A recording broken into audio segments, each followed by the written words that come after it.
التتبيلة بتاع الفراخ دي من التتبيلة المهمة اللي المفروض تكون عندي على طول في الفريزر علشان رمضان إن شاء الله، وفي أي وقت تاني تقدري تستعمليها. التتبيلة بتاعتها سهلة جدا وموجودة عندنا كلنا. هتبقى عبارة عن قرنين شطة، واحد أحمر وواحد أخضر حراقين. طبعا اختياري، تقدري تستبدليهم بفلفل بارد عادي.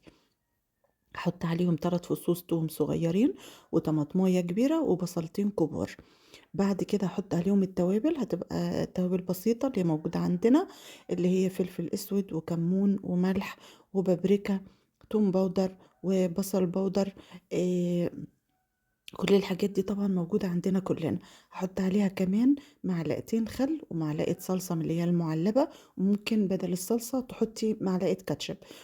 هحط عليها كمان معلقة عسل ممسوحة صغيرة، اللي هي المعلقة الصغيرة يعني العسل النحل.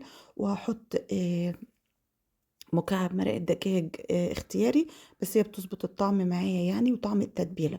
كمان آخر حاجة هحط ربع كوباية زيت. كده خلاص خلصت كل المكونات. تقدري كمان لو عندك لو عندك صويا صوص تحطي معلقة عادي. مفيش، مش مشكلة.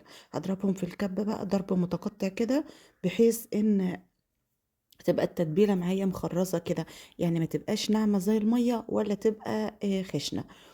بعد كده بقى الفراخ قطعتها تقطيعة مناسبة كده وسط، مش صغيرة أوي ولا كبيرة أوي.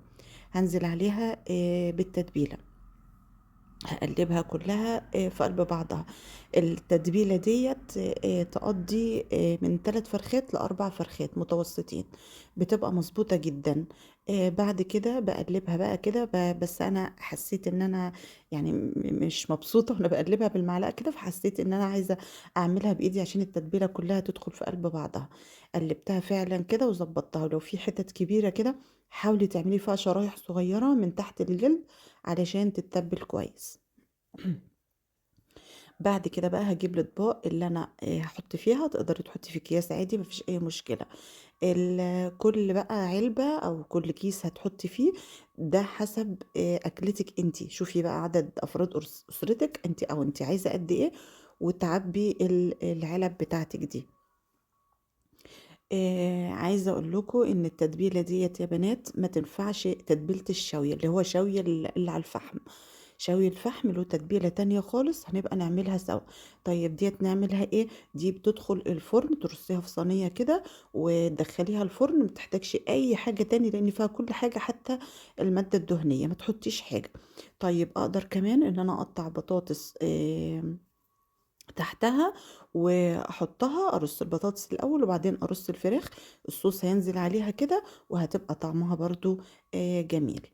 وبرضو ممكن تحطي خضار مشكل، حاجة بسيطة صغيرة كده تحتها، وتدخليها الفرن. لكن شوي الفحم لا، هنبقى نعمله مع بعض. رصيتها بقى في الاطباق كده، ونزلت بقية التتبيلة كلها. وتقدري بقى تلفيها بستريتش عشان الحتة كده ما تطلعش في الفريزر، تبقى كلها مظبوطة. يا اما تدخليها في كيس من اللي هو اكياس اللبن دي الكبيرة، وتربطيها برضو كويس. جربيها بقى وان شاء الله هتعجبكم. كل سنة وانتم طيبين.